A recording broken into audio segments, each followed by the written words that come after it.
Alright, so last video of this project was very successful. We got to moderately test this thing in my backyard to kind of see what this thing can do, and I gotta say, I am impressed with this already, and I do like this thing. Now, let's talk about this. Let's talk about the CVT on this project, because I know this has been kind of controversial on this channel of like, why did I put a CVT on here when I have a motorcycle engine? A lot of you guys were saying it's not going to work and everything. Now, let me first say this.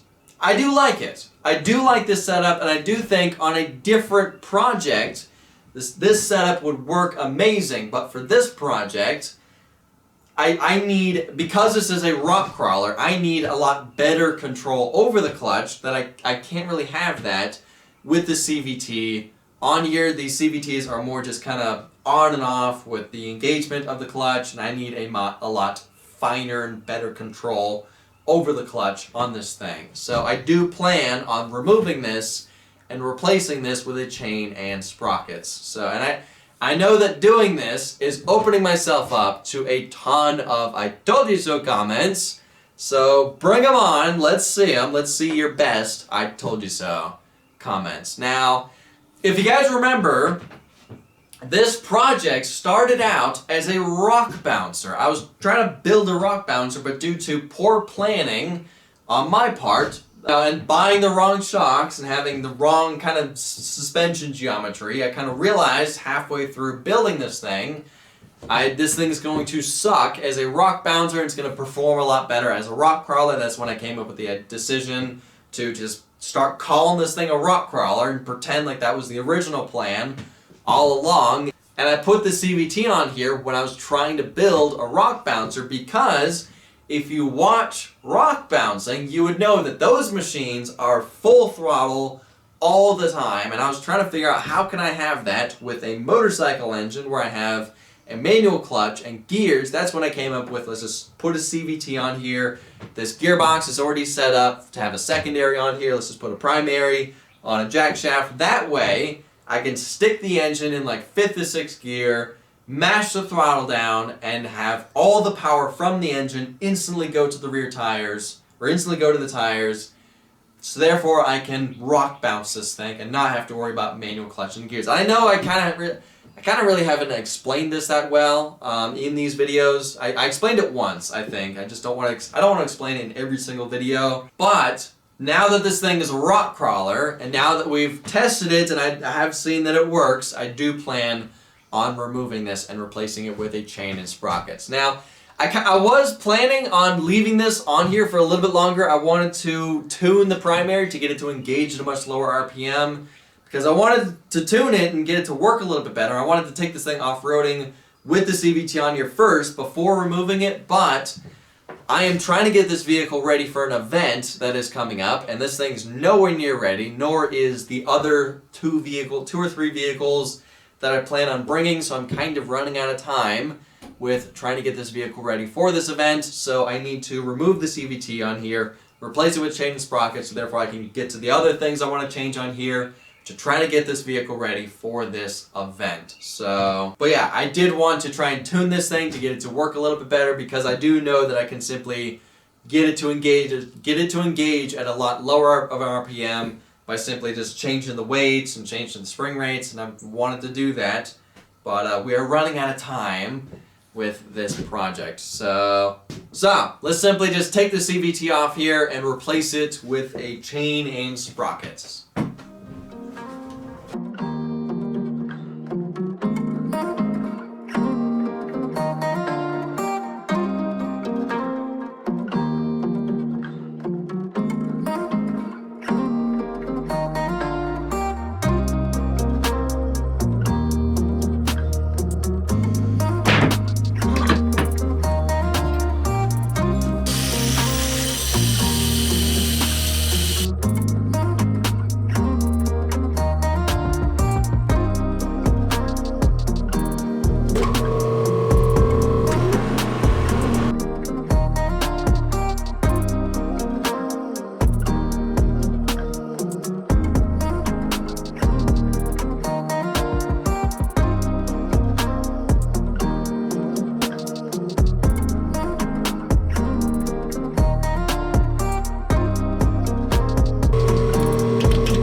God, that is just the ugliest welds I've ever done in my life, but I don't care anymore.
Yeah, I'm gonna be honest, I don't like how this turned out. It just kind of looks like crap. It looks like super fabric cobbled together, which it is, I'll be honest, it is. I kind of just threw this together. I could not figure out how to do this any better. There's not that much to attach to right here. I did need the jack shaft to move up and down, because if I made it move side to side, it would loosen one chain and tighten the other, because the engine in the transfer case doesn't move. So if I had it move up and down, then it tightens and loosens both chains at the same time. So I couldn't figure out how to attach it any better than this, but it just, in my opinion, it kind of looks like crap. I don't know, as long as it works, right? I guess if it works, then that's all we need it to do, I guess. I'm probably going to be putting a cover over this anyways, because I need to cover this somehow. I don't want my leg getting sucked in the chains and anything. So we're probably not going to be even see it that much. So it's just, I don't know. I don't like it when I do something like this and it looks like crap. It drives me nuts. But as long as it works, it should be fine, right? So let's just throw this thing back together and let's see if it works.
Okay, the jack shaft is in place. It kind of took me a long time to try and figure out how to do this, and I'll be honest, I really don't like the execution of how I had to do this, but this was like the only way I could figure out how to do it.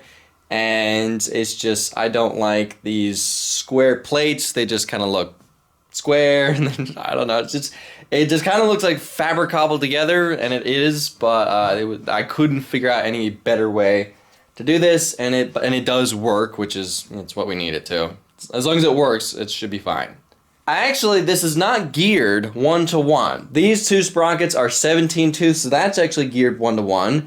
But this is a 20 tooth sprocket, and this is a 18 tooth sprocket. So it's actually geared to be faster. This is going to be spinning faster than the output sprocket of the engine because there's a lot of gear reduction in the transfer case and a lot of gear reduction in the differentials. And I don't want this vehicle being snail slow. Low range on this vehicle when we had the original setup was just kind of snail slow, and then high range was, just felt faster. I want this thing to be fast and high range, and then slow and low geared in low range, how everything should be. So hopefully this gearing should be correct. Now let's talk about the controls on this thing for a little bit, because I don't think it'd be smart, now that we've reverted this thing back to manual, I don't think it'd be smart having a hand clutch on this thing, because I'm used to the CBR 1000 setup. I'm used to just how every manual car is set up. I'm used to having my left foot the clutch, my right foot being the brakes and throttle, and then right hand is normal gear shift. That's what I'm used to, and this is set up differently, and I don't think that it's just smart to leave it like this. I don't like this control setup, and especially now that we've reverted this back to manual, I think the smartest thing to do would be to just modify all this stuff to revert it to just how I'm used to, which means we have to move the brake pedal over to this side, we have to change that pedal over to clutch, so therefore we can get rid of the hand clutch. And the biggest issue is trying to fit two pedals right here, so therefore they're far apart from each other, so therefore I can easily select the brakes or throttle with my right foot and without accidentally hitting both pedals at the same time. And I've been staring at this for like 2 hours now trying to figure out, can I do this? And I think so. I'm pretty sure I can. It's just kind of redoing a lot of this setup, which is not really that hard. And I think it's just better just to do it. So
So I need to make a new one of these because I need this over here, so therefore I can just weld a tab onto this. This is the brake pedal, so therefore I can connect this onto here and it'll still move this. I also need to shorten these because right now the gas pedal kind of hits that, so I need to shorten it and also move this over to make this work.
Alright, I was just able to squeeze the brake pedal and throttle pedal in here. I had to move the master cylinders further back, make this a lot longer, and move it over, so therefore I can make this work. And there's like just enough room, so therefore I can easily hit the throttle and then switch over to the brakes, and there's barely enough room like in between the frame and the brake pedal to hit the throttle, but it should work as long as you're not wearing big boots.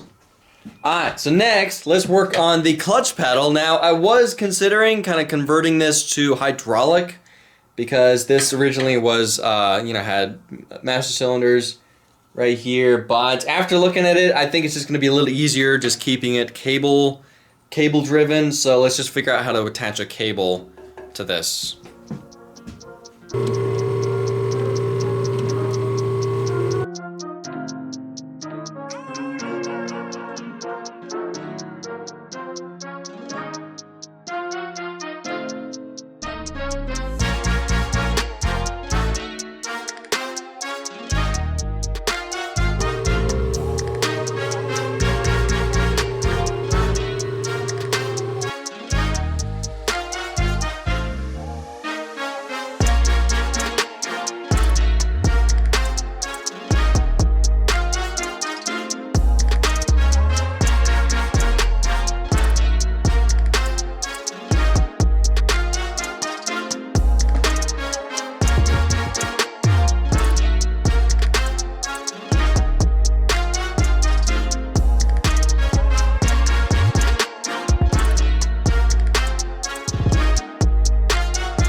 So one problem I always seem to have on big projects like this is I always make the clutch way too sensitive. On the CBR 1000, it's got like all this clutch movement, but it's like between there and there.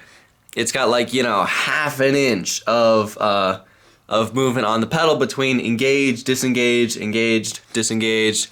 So it's really hard to slip the clutch on that thing when it's only like that much play. So on this one, I mounted this as low as possible on the clutch pedal to hopefully make it to where it has a little bit more movement in the pedal between slipping and engaged on the clutch pedal. So let's pull this thing outside and let's see if it works.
Oh yeah, it works, Pop. It works perfect.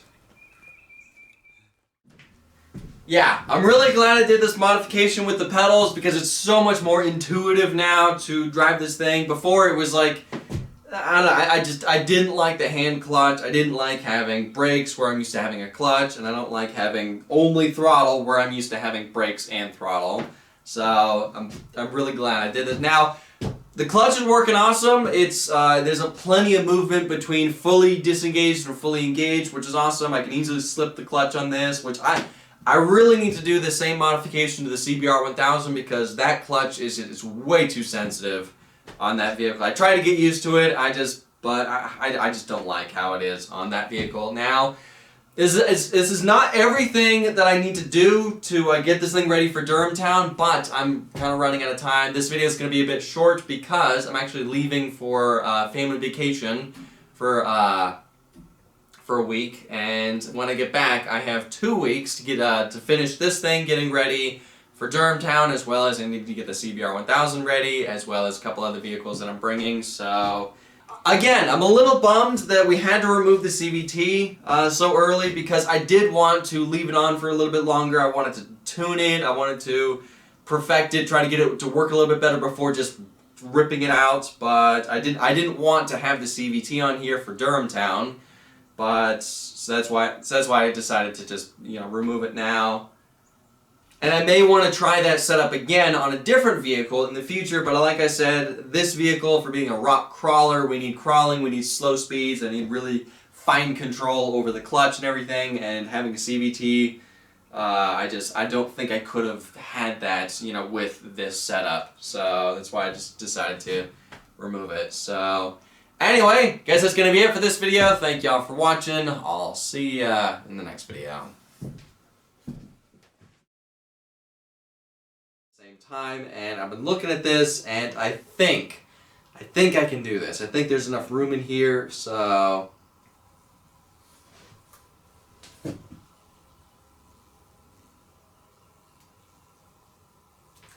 dang stink bugs.